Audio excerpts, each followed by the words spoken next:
In the year 2003, the International Space Station, ISS, orbited Earth like a shining beacon of human ingenuity.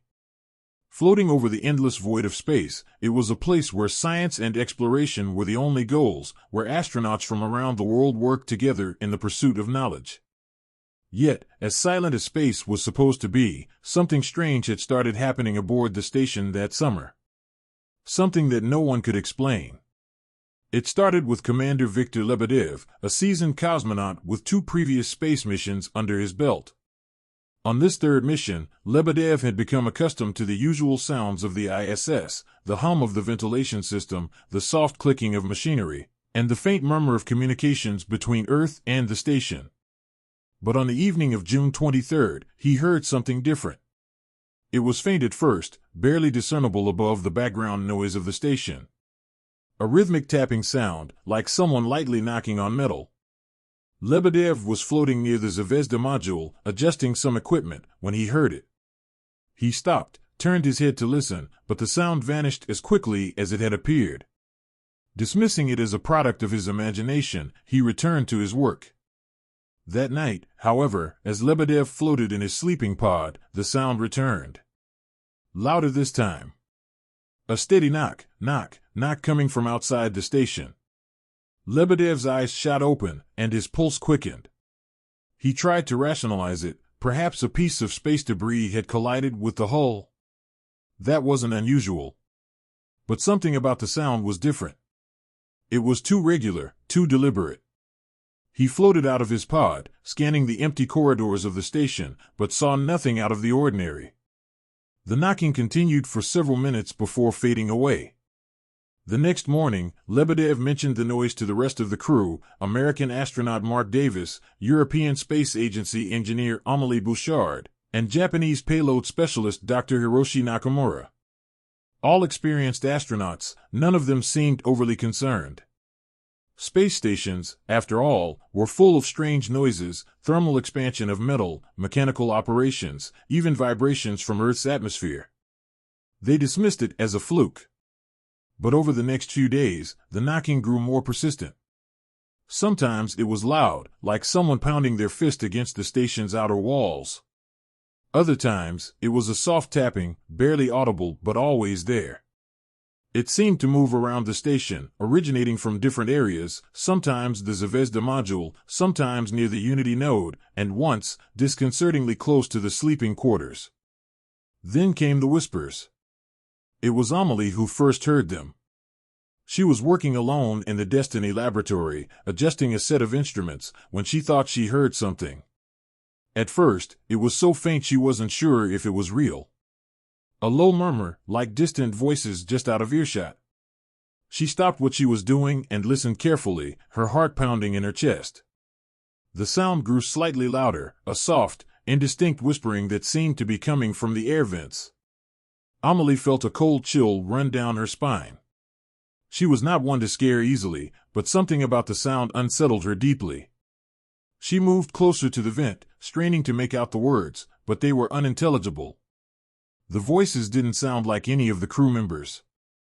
They were too soft, too distant, and there was a strange echo to them, as if they were coming from somewhere far away, somewhere that couldn't possibly be the ISS. Amélie backed away slowly, her mind racing. She floated to the main communication panel and called the rest of the crew. When they arrived, the whispers had stopped. She explained what she had heard, but no one else seemed to have experienced anything unusual. "You've been up here for weeks," Mark said with a shrug. "It's probably just your mind playing tricks on you. Long missions like this can mess with your head." Amélie nodded, but she wasn't convinced. There was something about the sound, something she couldn't explain.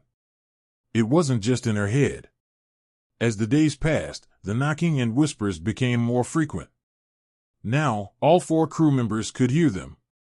The knocking would echo through the station at odd intervals, sometimes loud and insistent, other times faint and sporadic. And the whispers, they grew louder, more distinct. Still unintelligible, but unmistakably human. They seemed to move with the air currents, drifting through the station like ghostly echoes from another world. The crew tried to investigate, but every time they thought they had located the source of the sounds, they would disappear. Lebedev ran a full diagnostic on the station's communication systems, hoping to find some kind of technical malfunction that could explain the strange phenomena, but everything was normal. There were no malfunctions, no anomalies in the systems. One night, while floating alone in the cupola, staring out at the vast expanse of space, Dr. Nakamura experienced something that shook him to his core. He was gazing at Earth far below, lost in thought, when he noticed movement in the reflection of the glass. At first, he thought it was just one of the other astronauts floating behind him, but when he turned around, there was no one there. The reflection, however, was still there. A dark, shadowy figure hovered just behind him in the glass, its shape indistinct but unmistakably humanoid. Nakamura's breath caught in his throat as he spun around again, but the corridor behind him was empty. He turned back to the window, but the figure had vanished. Panicked, Nakamura called out to the others, but by the time they arrived, the figure was gone. He described what he had seen, his voice trembling with fear. The others looked at him with a mix of concern and disbelief. They checked the cameras, but there was no sign of anything unusual. The strange occurrences began to take their toll on the crew. They were on edge, unable to sleep, constantly listening for the next knock or whisper. Tensions rose as the crew struggled to maintain their composure in the face of the unexplainable. Even the most mundane tasks became fraught with anxiety, as the knocking sounds grew more frequent and the whispers seemed to follow them from module to module. One evening, as the crew gathered for dinner, the knocking grew louder than it had ever been before. It sounded as if someone, or something, was pounding on the hull with immense force. The entire station seemed to vibrate with the impact. The crew exchanged nervous glances, their hearts racing. Then, without warning, the lights flickered and went out, plunging the station into darkness. For a few moments, there was nothing but silence, thick, suffocating silence. Then, from somewhere deep within the station, the whispers began again, louder and clearer than ever before. The crew huddled together, their breaths shallow, as the voices seemed to surround them, echoing off the walls. The words were still unintelligible, but there was something malevolent in their tone, something that made the hair on the back of their necks stand on end. Lebedev reached for a flashlight, his hands shaking, and pointed it toward the far end of the module. In the dim beam of light, they saw something that froze them in place. Standing at the edge of the corridor was a figure, tall, shadowy, and completely still. Its form was vaguely human, but its proportions were wrong, elongated and twisted in ways that defied explanation. The figure seemed to shimmer, like a mirage, as if it wasn't entirely solid. For a moment, no one moved. Then, as quickly as it had appeared, the figure dissolved into the shadows, leaving nothing behind but the oppressive silence.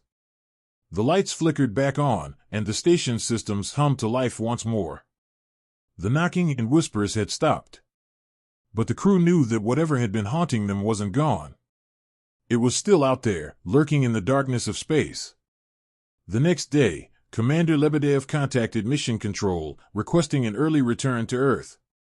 The official reason given was a technical issue with the station's systems, but the crew knew the truth. Something had been aboard the ISS with them, something they couldn't explain, something that defied all logic and reason. When the crew finally returned to Earth, they were debriefed extensively about the strange occurrences. The official reports chalked it up to stress, isolation, and the effects of long-term space travel. But the crew knew what they had experienced was real. Years later, when Lebedev retired from the Russian space program, he would occasionally speak about that mission to trusted friends. He would describe the knocks, the whispers, and the shadowy figure in the corridor. And though many dismissed his stories as the ramblings of an aging astronaut, Lebedev always insisted that there were things in space, things humanity was not meant to understand. The ISS continued its missions, astronauts coming and going, but every once in a while, new crews would report strange noises, knocks, faint voices carried on the air, and fleeting glimpses of shadowy figures just beyond the edge of sight. It became a story that circulated among astronauts, a whispered legend passed from one crew to the next.